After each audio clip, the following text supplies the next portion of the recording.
pajak kendaraan bermotor. Suatu saat oleh negara dihapus, silakan, nggak ada masalah. Dihapus juga nggak apa-apa menurut saya. Saya jujur aja. Istri nggak punya duit banyak, buat apa saya? Ngapain harus rapat, pakai layar paparan lah, wadulan, bohong. Emang gagah gubernur? Enggak. Gagah gubernur itu kalau punya APBD. Sumber pendapatan APBD itu pasti dana bagi hasil pajak. Hasilnya ada tapi baginya yang mulai kurang. Pajak tuh dari mana? Sumber tertingginya sudahlah PPH, PPN, udah. Kalau BPHTB kayak gitu malah suatu saat di negara dihapus juga nggak apa-apa menurut saya. Saya jujur aja. Pajak kendaraan bermotor. Suatu saat oleh negara dihapus, silakan, nggak ada masalah sebenarnya. Asal negara konsisten. Pajak yang dipungut dari PPH, PPN, yang itu peruntukannya layanan industri, layanan warga, itu harus kembali menjadi infrastruktur layanan dasar yang dibutuhkan. Sebenarnya saya ini sebagai gubernur malu, Pak. Jujur malu. Saya setiap hari masih ribut ngurusin peningkatan pajak kendaraan bermotor karena Pemprov Jabar hanya itu sumber pendapatan tertingginya, nggak ada lagi. Tetapi secara pribadi malu. Kenapa?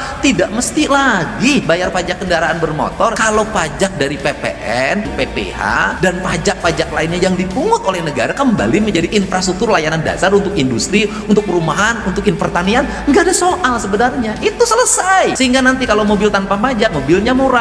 Kalau mobilnya murah, maka umur mobil akan menjadi standar. Mobil yang sudah umurnya sekian nggak usah beredar lagi, sehingga jalan terbebas dari kecelakaan. Mobil sumbu 3, mobilnya sudah 20 tahun, yang masuk ke tempat kirnya suratnya aja mobilnya tidak masuk, nanjak dikit mundur lagi, nuka tinggang Mang Udin maut, pamajikan anak cerik.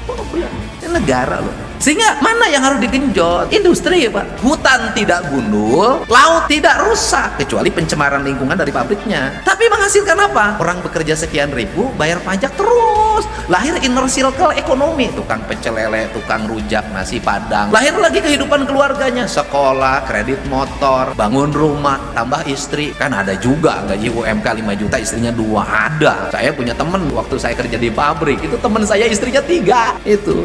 Terakhir dia stroke. Pas stroke saya bilang, kamu tinggal sama siapa? Nu kolot atuh sia teh cenah. Nu ngorak, oh ninggalkeun kabeh cenah. Ya biasa begitu. Udah deh, kalau rapat nggak usah bikin surat lagi. Ketemu saya hari ini, panggil tuh kepala bidang tata ruangnya, habis ini selesaikan 5 menit, saya tanda tangan, selesai. Udah cepet lah. Saya boleh deh jadi gubernur, nggak punya ruangan yang ada paparannya, nggak pernah saya. Saya kadang bertemu di jalan, ini solusinya, ini solusinya. Paparannya panjang, tunuh lah. Udahlah, cepet. Intinya ini, masalahnya ini. Premis mayor dalam filsafat, premis minor, konklusi itu pemimpin. Hari ini saya tanda tangan juga loh Pak. Nggak usah mikir apa-apa Pak. Saya nggak punya kebutuhan apapun. Anak saya cuma satu yang paling kecil, yang udah gede Pak. Istri nggak punya, duit banyak, buat apa saya? Pusing nanti. Dah, yang penting orang Jawa Barat pada kerja.